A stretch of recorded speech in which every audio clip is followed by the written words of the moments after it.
नमस्कार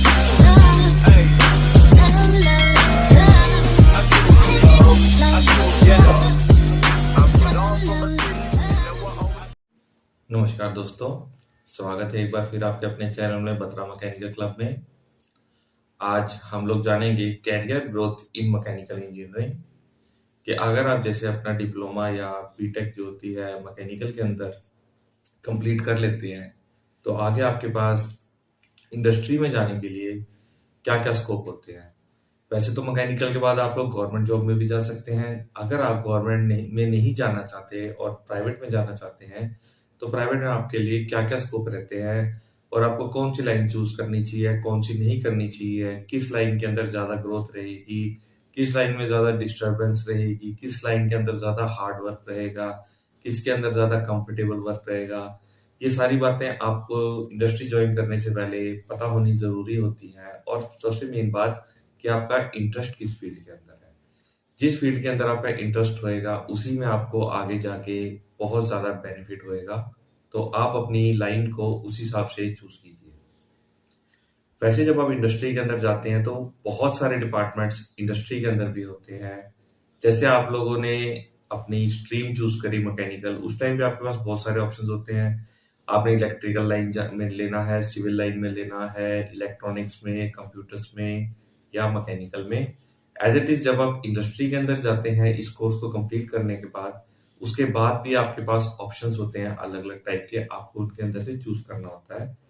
मेनली जो जो डिपार्टमेंट्स एक इंडस्ट्री के अंदर देखने को मिलते हैं, सबसे मेन और हैवी डिपार्टमेंट होता है प्रोडक्शन डिपार्टमेंट, जिसके अंदर जो भी प्रोडक्ट्स होते हैं, असेंबलीज होती हैं, उनको तैयार किया जाता है। बेसिकली प्रोडक्शन डिपार्टमेंट के अंदर काम सिर्फ एक रहता है, आपको प्रोडक्शन निकलवानी है, आपको सुपरविजन करना है। आपका सुपरविजन जितना ज्यादा अच्छा होगा उतनी ज्यादा प्रोडक्शन जो है वो आप निकलवा सकते हैं। अगर आपका सुपरविजन अच्छा नहीं है तो प्रोडक्शन आप नहीं निकलवा सकते। प्रोडक्शन डिपार्टमेंट ऐसा डिपार्टमेंट है जिसकी जॉब्स जो होती है सबसे ज्यादा निकलती है। किसी भी इंडस्ट्री के अंदर अगर हम जाते हैं तो हमें सबसे ज्यादा जो होते हैं प्रोडक्शन डिपार्टमेंट के बंदे मिलते हैं, बिकॉज उन्हीं का मेन काम होता है जो भी आपकी skilled and unskilled man power होती है उसको कंट्रोल करना, उनसे काम निकलवाना। प्रोडक्टिविटी बेसिकली प्रोडक्शन इंजीनियर के काम के ऊपर ही डिपेंड करती है कि प्रोडक्शन इंजीनियर जो है वो किस हिसाब से काम करवा रहा है या कर रहा है। ओके, सेकंड डिपार्टमेंट होता है क्वालिटी डिपार्टमेंट। जो भी प्रोडक्ट हमारा प्रोडक्शन से तैयार होता है या लाइन के ऊपर तैयार होता है उसको फिर क्वालिटी डिपार्टमेंट में क्वालिटी चेकिंग के लिए भेज दिया जाता है कि गुणवत्ता चेक करी जाती है कि जो भी प्रोडक्ट बनाया गया है वो स्टैंडर्ड्स के अकॉर्डिंगली कितना ठीक है और कितना गलत है। उस डिपार्टमेंट के अंदर भी हैवी लोड रहता है काम का, लेकिन प्रोडक्शन वालों से कम रहता है, बिकॉज इनका मेन काम होता है चेकिंग का। कुछ क्रिटिकल कंपोनेंट्स भी होते हैं जिसके अंदर हम लोगों को बड़ी मशीनों का यूज करना पड़ता है, लाइक कोऑर्डिनेट मेजरिंग मशीन वगैरह। वो बहुत ही प्रिसीजन काम हो जाता है, लेकिन बेसिकली क्या होता है हमारा जो क्वालिटी का काम जो होता है वो प्रोडक्शन के साथ साथ चलता रहता है। ये दो डिपार्टमेंट्स हो गए जिनकी जॉब्स सबसे ज्यादा निकलती है, जिनके अंदर कैरियर ग्रोथ भी अच्छा रहता है, लेकिन hard work as it is सबसे ज्यादा भी इन्हीं के अंदर रहता है। देखो कंपटीशन भी इसी के अंदर है, पैसा भी इन दो डिपार्टमेंट्स के अंदर है, और आपको जॉब्स के लिए अपॉर्चुनिटीज भी इन दोनों डिपार्टमेंट्स के अंदर सबसे ज्यादा मिलती है। इसके बाद हमारा आ जाता है जी मेंटेनेंस डिपार्टमेंट। मेंटेनेंस डिपार्टमेंट में बेसिकली क्या होता है, अगर आपकी कोई मशीन खराब होती है, कहीं पे कुछ वायरिंग खराब हो रही है, कहीं पर हमारे जो कंपोनेंट्स हैं उनकी चेकिंग वाली मशीन खराब हो रही है, तो ये सारी जगह पे मेंटेनेंस वालों का काम होता है। मेंटेनेंस वालों ने बेसिकली मशीनों को खोल के उसके अंदर जो भी खराबी होती है उसको दूर करते हैं ये लोग, या जो भी कंपोनेंट खराब हो गया वो अगर ठीक हो सकता है तो उसको ठीक करा जाता है, नहीं ठीक होता तो उसको रिप्लेस किया जाता है। बेसिकली इनका काम होता है मेंटेनेंस करने का। तो मेंटेनेंस आप वर्ड जो है उसको समझ सकते हैं कि मेंटेनेंस बेसिकली किसी भी चीज को मेंटेन करके रखना है कि वो वर्किंग कंडीशन के अंदर मेंटेन रहे। इनका भी जॉब स्कोप जो होता है वो अच्छा होता है, लेकिन प्रोडक्शन और क्वालिटी के मुकाबले में कम होता है। और इस डिपार्टमेंट के अंदर हार्ड वर्क जो है वो सबसे ज्यादा होता है, बिकॉज मशीनों को ओपन करना। लेकिन सबसे बड़ी बात होती है इसके अंदर नॉलेज बहुत मिलती है। हर तरह की मशीन को ओपन करेंगे, उसके हर एक पार्ट्स देखेंगे, कहाँ पे क्या दिक्कत है। तो समय के साथ साथ इसमें कैरियर ग्रोथ जो होता है आपका सैलरी वाइज वो भी अच्छा होता है। और इसमें बेसिकली काम कब होता है, जब कोई पार्ट या मशीन जो होती है वो खराब होती है, उसी टाइम आपको काम करना होता है। और साल में 2 बार इंडस्ट्रीज में ओवरहोलिंग होती है, जिसमें मशीनों को खोल के उनकी सर्विस कराई जाती है। जैसे हम अपने व्हीकल्स की, एसी की, इन चीजों की सर्विस कराते हैं, तो वैसे ही सर्विस के टाइम पे उनका जो होता है काम, उस टाइम एक्स्ट्रा काम होता है। इसके बाद जो होता है हमारे पास डिजाइन डिपार्टमेंट होता है। दोस्तों डिजाइन डिपार्टमेंट में क्या होता है, बेसिकली हमने डिजाइनिंग करनी होती है, जो भी न्यू प्रोडक्ट्स होते हैं, न्यू पार्ट्स होते हैं, जिनको डेवलप करना होता है, या फिर कोई टूल एंड डाई हमने बाजार से बनवानी है या बाहर से बनवानी है, तो उसका डिजाइन बनाना होता है। तो डिजाइनिंग के अंदर हम अलग अलग तरह के सॉफ्टवेयर जो होते हैं, like AutoCAD, SolidWorks, CATIA, inventor, बहुत प्रकार के 2D एंड 3D सॉफ्टवेयर का यूज करते हैं, जिससे हम क्या करते हैं, किसी भी पार्ट का, टूल का, मशीन का डिजाइन तैयार करते हैं।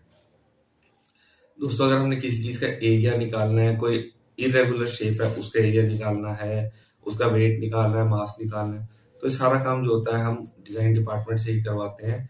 अगर हमने कोई न्यू प्रोडक्ट बनाना है, वो हमारे यहाँ पे फिजिबल है, किसी मशीन पे बन पाएगा, नहीं बन पाएगा, अगर हमने किसी पार्ट की, सीएनसी पार्ट की प्रोग्रामिंग निकालनी है, ये सारा कुछ काम जो होता है हम कैड के थ्रू करते हैं या फिर डिजाइन इंजीनियर से करवाते हैं। इसका भी स्कोप अच्छा है, ये कंफर्टेबल जॉब रहती है, बैठ के बेसिकली इसके ऊपर कंप्यूटर पे काम किया जाता है। पहले जो होता है शीट्स के ऊपर काम होता था, बट आज की डेट में सारा काम जो होता है वो कंप्यूटर पे, सॉफ्टवेयर में करा जाता है। इसका स्कोप जो है अच्छा होता है, और टाइम के साथ साथ इसके अंदर भी ग्रोथ अच्छी होती है। बेसिकली इस लाइन में उन्हीं को जाना चाहिए जिसका डिजाइनिंग के अंदर इंटरेस्ट हो, जिन बच्चों का, और फॉरेन में भी इसका जो है स्कोप बहुत अच्छा है। इसके बाद हमारे पास आ जाता है मार्केटिंग डिपार्टमेंट। मार्केटिंग में 2 तरह के डिपार्टमेंट आ जाते हैं हमारे पास। एक तो हमारे पास होता है परचेज डिपार्टमेंट। परचेज डिपार्टमेंट के अंदर क्या करना होता है आप लोगों ने, लाइक जो भी हमारा इनपुट रिक्वायर्ड है, रॉ मटेरियल रिक्वायर्ड है, पार्ट्स को बनाने के लिए मशीनें चाहिए, सारा कुछ चाहिए, कोई न्यू लाइन सेटअप हो रहा है, तो उन सबके लिए जो पार्ट्स हैं वो परचेज डिपार्टमेंट ही परचेज करता है। इसके अंदर क्या होता है, परचेज डिपार्टमेंट अलग अलग कंपनियों में जाता है, अलग अलग शॉप पे, अलग अलग वेंडर्स के पास जाता है, वहां जाके उनसे कोटेशंस लेता है और उनके माल की क्वालिटी देखता है कैसा है, कंपैरिजन शीट बनाता है, और उसके अकॉर्डिंगली वेंडर सिलेक्ट करता है हमने किससे अपना माल जो है वो खरीदना है। तो परचेज डिपार्टमेंट का काम भी अच्छा होता है, इसके अंदर भी ग्रोथ बहुत अच्छी होती है, और अच्छा इसके अंदर लिंक्स बनते हैं मार्केट के अंदर अलग अलग जगह पे, और पता लगता है कहाँ से क्या सामान हमें कितने का मिलता है और कहाँ से आसानी से अवेलेबल हो सकता है। दोस्तों दूसरा डिपार्टमेंट होता है मार्केटिंग का, BD, business development department. Business development department क्या करता है, अपने न्यू न्यू कस्टमर्स को देखता है, नए नए कस्टमर बनाने की कोशिश करता है, और जिससे कि हमें और ऑर्डर्स मिले, और ज्यादा टर्नओवर बढ़े कंपनी का, और ज्यादा मार्केट के अंदर हमारा नाम हो, हमारी ग्रोथ हो। और उस डिपार्टमेंट के अंदर भी आपकी ग्रोथ बहुत ज्यादा अच्छी होती है। उसके अंदर आपको टोटली पता लगता है कि मार्केट का सिनेरियो क्या चल रहा है, किस प्रोडक्ट को बनाने से हमें कितना मुनाफा हो रहा है, किस प्रोडक्ट को हमें बनाना चाहिए आगे फ्यूचर में, कौन सी मशीन्स ऐसी हैं जिनका यूज अभी आइडल पड़ी है और उनका हम दूसरा प्रोडक्ट बनाने के अंदर इस्तेमाल कर सकते हैं, और उस तरह के कस्टमर्स को ढूंढा जाता है। दोस्तों ये भी बहुत अच्छा डिपार्टमेंट है, इसके अंदर भी आपको मार्केट का बहुत ज्यादा पता लगता है, बहुत अच्छे लिंक्स बनते हैं, और कैरियर ग्रोथ भी अच्छा है। इसकी जॉब्स भी मार्केट के अंदर हमेशा आपको अवेलेबल मिलेंगी, बीडी की जॉब्स, बिजनेस डेवलपमेंट। मार्केटिंग के ये 2 आपको डिपार्टमेंट्स मैंने बता दिए हैं जो बहुत ज्यादा कारगर होते हैं। इसके बाद दोस्तों जो हमारा डिपार्टमेंट रह जाता है, एक तो रह जाता है हमारा डिस्पैच डिपार्टमेंट। डिस्पैच डिपार्टमेंट की जिम्मेदारी क्या होती है कि जो भी माल हमारा तैयार हो रहा है, हमने अपने कस्टमर्स को वो माल जो है वो सप्लाई करना है। तो सारा का सारा माल जो होता है वो तैयार हो जाता है, उसके बाद वहां से लेके कस्टमर एंड तक पहुंचाने की जिम्मेदारी जो होती है वो डिस्पैच डिपार्टमेंट की होती है। प्रोडक्शन वाले ने बना दिया, क्वालिटी वाले ने चेक कर दिया, उसके बाद उसके ऊपर ओके की स्टैंप लग जाती है। उसके बाद अगर ये एफडीवी में जाता है, फाइनल डिस्पैच में, अगर वहां पे फाइनल डिस्पैच में चेक करना है तो ठीक है, नहीं करना तो उसके बाद डिस्पैच डिपार्टमेंट की जिम्मेदारी बनती है इसको कस्टमर तक पहुंचाने के लिए। तो दोस्तों ये सारे मेन डिपार्टमेंट्स थे जो मैंने इंडस्ट्री के आपको बता दिए हैं, उनकी कैरियर ग्रोथ भी मैंने बता दी है इसके अकॉर्डिंगली, और आप अपने इंडस्ट्री के अकॉर्डिंगली अपना जो भी डिपार्टमेंट है उसको चूज कर सकते हैं और अपने कैरियर में आगे बढ़ सकते हैं।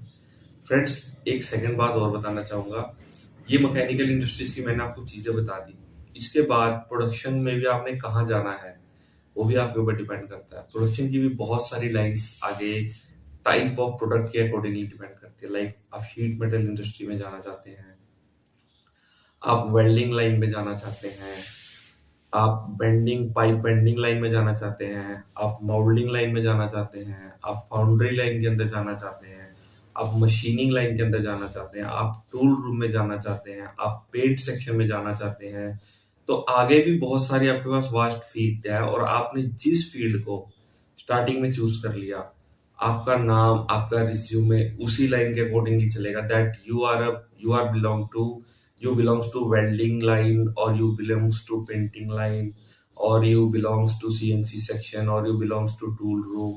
So your profile will build accordingly. Okay, so जिस तरफ आपका आपकी हेल्थ अलाउ करेगी और जिस तरफ आपका इंटरेस्ट रहेगा, और रिस्क फैक्टर भी आप देख सकते हैं, हर चीज को देख के अपनी लाइन को स्टार्टिंग में ही चूज कीजिएगा। उसके अकॉर्डिंगली ही अपने करियर को आगे बढ़ाइएगा। और आपके करियर को आगे बढ़ाने के लिए मेरी तरफ से जो भी हेल्प चाहिए, जैसे भी आपको पूछना है, किसी भी जॉब के बारे में जानना है कि करूँ ना करूँ, आप 24/7 मेरे को कभी भी कॉल भी कर सकते हैं, व्हाट्सएप कर सकते हैं या मेल कर सकते हैं। मैं आपके लिए हमेशा अवेलेबल रहूंगा। Thank you.